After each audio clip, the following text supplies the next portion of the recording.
back here in Arlington, Texas, in a 3-3 game to the bottom of the fourth inning. Shota Imanaga, the Chicago Cubs, on to face the bottom of the American League lineup. That's ball one on Vladimir Guerrero Jr. And this guy's made quite a first impression.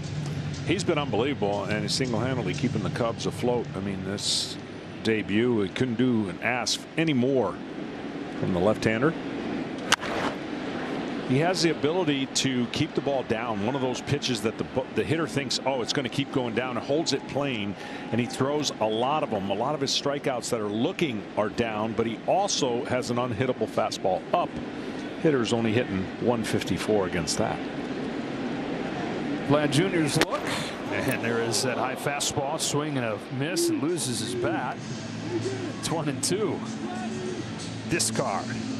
So much talk really about the second half is going to be with the Blue Jays and maybe even Guerrero Jr. They have had so much expected. Offensively, they haven't clicked.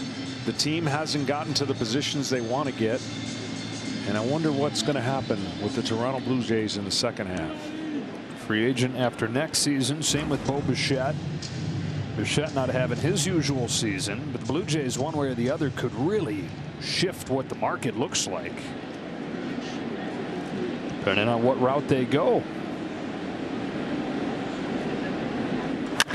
Bouncing ball towards the middle. There's Marte with a backhand stab. Get Guerrero. Ken Rosenthal, you're the guy with the answers this time of year. What do you got on the Blue Jays? The question is whether they have the audacity to trade Guerrero and or Bichette. Two guys, as you said, Joe, who are under club control through next season. If they do that, they're essentially signaling that what they've tried to do the last several years has been a failure. And the other option, of course, is to bring back both those guys whom they have not signed to extensions for one more year and go for it again. Adley Rutschman fouls off Imanaga's first pitch.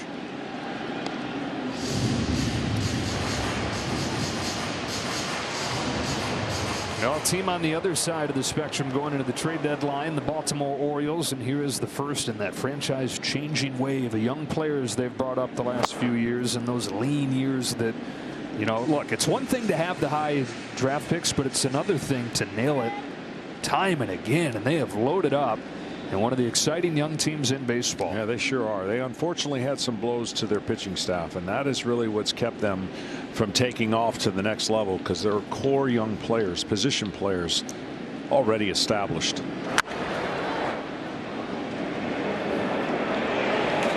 Yeah, Rutschman's been the face of the Orioles probably even before he got to Baltimore, right? Because the time he was drafted first in 2019, he was the face of hope as they were talking about the future, face of a better future for the Orioles.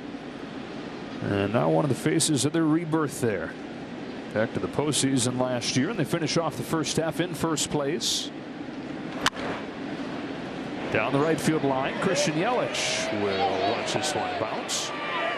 Yeah, it's been kind of a Yankees on a tear, then they went on a slide, then the Orioles caught them and went on a nice run, then they went on a slide. So it's right there kind of for the making of a great divisional race. We haven't seen too many great divisional races short of the Dodgers and San Francisco a few years ago, where it came down to the wire.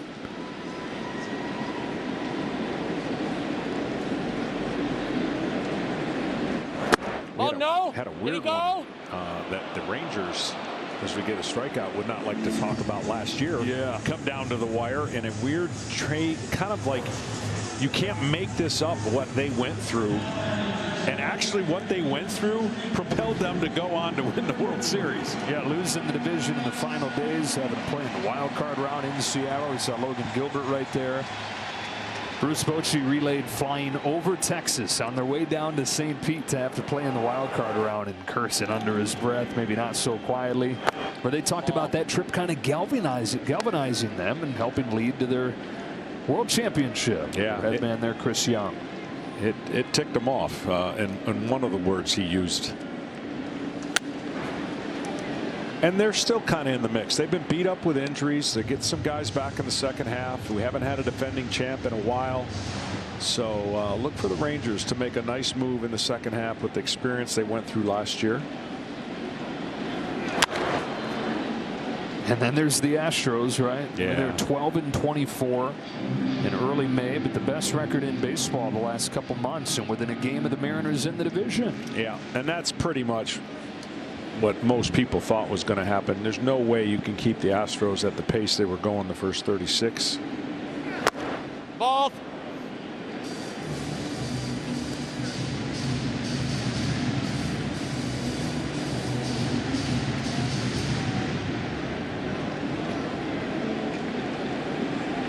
Simeon, who singled and scored his first time up on this 2-2 from Imanaga, takes low, and he's worked it full. Now, these Rangers lost 102 games in 2021, and then that offseason span of 24 hours, they signed Simeon, they signed Seager, who you just saw getting ready down in that AL dugout.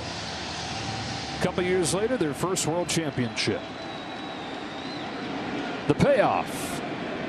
Hooked into left field. Profile moves over and makes a running grab to finish off a 1-2-3-4 for Imanaga.